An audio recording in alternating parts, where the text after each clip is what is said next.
سندھی حضرات ہیں یکجہتی کا دن منا رہے ہیں. کام یہ کہ مختلف اقوام جو ہے ان کا جو کوئی ایسا خاص دن ہو کہ جس میں کوئی ایسا کام ہو جو شریعت سے نہ ٹکراتا ہو تو اس پر عمل کرنے میں مظاہر محبت بڑھتی ہے. تو میں نے ایک دو بار ایسا موقع کی مناسبت سے مجھے پتا چل گیا کہ بھئی آج یہ سندھ کا وہ دن ہے، کوئی یکجہتی کا اجرک پہنتے ہیں یہ لوگ. تو میں نے خود اجرک پہنی ہے، ہمارے موجود عیسائی بھائیوں نے بھی پہنی ہے.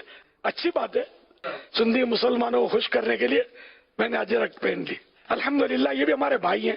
بے شمار اولیاء کرام سندھ میں ہوئے ہیں، علماء کرام ہوئے تھے، ہوئے ہیں، انشاءاللہ ہوتے رہیں گے. اب بھی سندھ میں ایک سے ایک علماء موجود ہیں جو سندھی سپیکنگ ہے. الحمدللہ ہمیں اللہ پاک ان کی برکتیں نصیب فرمائے. تو بہرحال یہ کہ اس دن جو اللہ گلا کرتے ہیں، ناچ کود کرتے ہیں اور گانے باجے کرتے ہیں تو وہ غلط کرتے ہیں، ان کو توبہ کرنی ہے.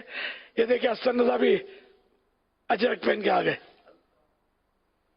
تو ہم مسلمان ہیں اور جو مسلمان ہے وہ ہمارے سر کا تاج ہے. الحمدللہ. تو یوں مطلب یہ کہ جو غلط کر رہے ہیں ایسا نہ کریں. گانے باجے یہ گناہ کا کام ہے، ناچ کود جو بھی شریعت کی خلاف ورزی جو کرتے ہیں، ناچتے ہیں یا مطلب یہ کہ اور کوئی سی بے پردگیاں کرتے ہیں تو وہ ایسا نہ کریں کہ گناہ کا کام جو ہے نا اس سے توبہ کرنی ہے. اور دیکھو اس طرح اب ہم جیسے ہم لوگ مذہبی لوگ ہیں، ہم وہ ناچ گانوں والے نہیں ہیں. تو میں نے اوڑی تو کسی نے مجھے بتایا تو پتا چلا کہ یہ حرکتیں بھی کرتے ہیں جو مجھے پتا نہیں تھا. تو یہ کہ ایسی حرکتیں نہ کریں.